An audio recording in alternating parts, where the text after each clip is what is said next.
മക്കളെ, അപ്പോൾ നാളെ നമുക്ക് സ്കൂളുകൾ തുറക്കുകയാണല്ലേ. മഴയും കാര്യങ്ങളൊന്നും ഇല്ലെങ്കിൽ കൃത്യമായിട്ട് നാളെ തന്നെ നമ്മുടെ സ്കൂളുകൾ റീഓപ്പൺ ചെയ്യും. അപ്പോൾ എല്ലാവരും അതിൻ്റെ ഒരു ആവേശത്തിലായിരിക്കും.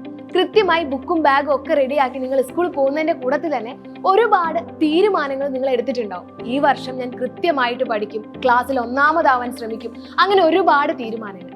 ഈ തീരുമാനങ്ങളൊക്കെ എടുത്താൽ തന്നെ ഒരു വർഷം പകുതിയാകുമ്പോൾ ഈ തീരുമാനങ്ങളിലൊക്കെ ചെറിയ ചെറിയ മാറ്റങ്ങൾ വരാനും സാധ്യതയുണ്ട്.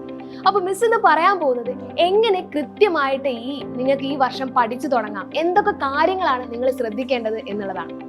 ഇതിൽ ഒന്നാമത്തെ കാര്യം, നിങ്ങളുടെ ടെക്സ്റ്റ് ബുക്കുകളും നോട്ട്ബുക്കുകളും വൃത്തിയായി കൊണ്ടു നടക്കുക എന്നുള്ളതാണ്.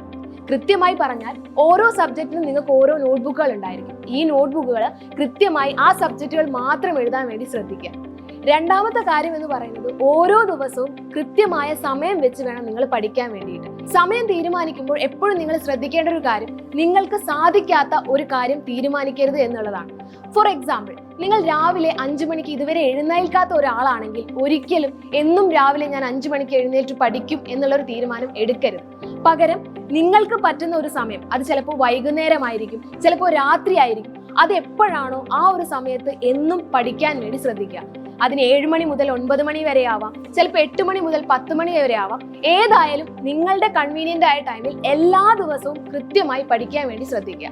ഇനി എന്ത് പഠിക്കണം എന്നുള്ള കൺഫ്യൂഷൻ ആണെങ്കിൽ, മാത്സിനെ സംബന്ധിച്ച് പറയുവാണെങ്കിൽ ഓരോ ദിവസവും എടുക്കുന്ന ക്വസ്റ്റ്യൻസ് വീട്ടിൽ വന്നതിന് ശേഷം ഒറ്റയ്ക്ക് ചെയ്യാൻ വേണ്ടി ശ്രമിക്കുക.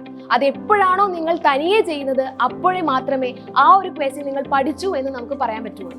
ഇതേപോലെ തന്നെയാണ് സബ്ജക്റ്റുകളും ലാംഗ്വേജസും വരുന്നത്. വായിച്ച് പഠിക്കേണ്ടവ വായിച്ച് പഠിക്കുക, എഴുതി പഠിക്കേണ്ടവ എഴുതി തന്നെ പഠിക്കുക. ഇനി സ്കൂളിൽ പഠിക്കുന്ന കാര്യങ്ങൾ പഠിച്ചു കഴിഞ്ഞ് വീട്ടിൽ വന്ന് നിങ്ങൾക്ക് എന്തെങ്കിലും ഒരു ഹെൽപ്പ് വേണമെന്ന് തോന്നുകയാണെങ്കിൽ അതിന് നമുക്കൊരു സൊല്യൂഷൻ ഉണ്ട്. നിങ്ങളെ ഹെൽപ്പ് ചെയ്യാൻ വേണ്ടി സൈലം കൊണ്ടുവന്നിരിക്കുന്ന ഓൺലൈൻ ബാച്ചാണ് വജ്ര ബാച്ച്. ഈ ഒരു ബാച്ചിൽ എല്ലാ സബ്ജക്റ്റിനും ഡെയിലി ലൈവ് ക്ലാസ്സുകൾ ഉണ്ടായിരിക്കും, റെക്കോർഡഡ് ക്ലാസ്സുകൾ ഉണ്ടായിരിക്കും, ഡൗട്ട് ക്ലിയറൻസ് സെഷൻസ് ഉണ്ടായിരിക്കും, ഓരോ ചാപ്റ്റർ കഴിയുമ്പോൾ യൂണിറ്റ് ടെസ്റ്റുകൾ ഉണ്ടായിരിക്കും. അങ്ങനെ നിങ്ങൾക്ക് ഈ 6ാം ക്ലാസ്സിൽ പഠിക്കാൻ ആവശ്യമായ എല്ലാ കാര്യങ്ങളും നമ്മുടെ വജ്ര ബാച്ചിലുണ്ട്. അപ്പൊ ഇതുവരെ ജോയിൻ ചെയ്യാത്തവർ വേഗം തന്നെ താഴെ കാണുന്ന നമ്പറിൽ കോൺടാക്ട് ചെയ്ത് വേഗം തന്നെ നിങ്ങളുടെ സീറ്റ് ഉറപ്പാക്കുക.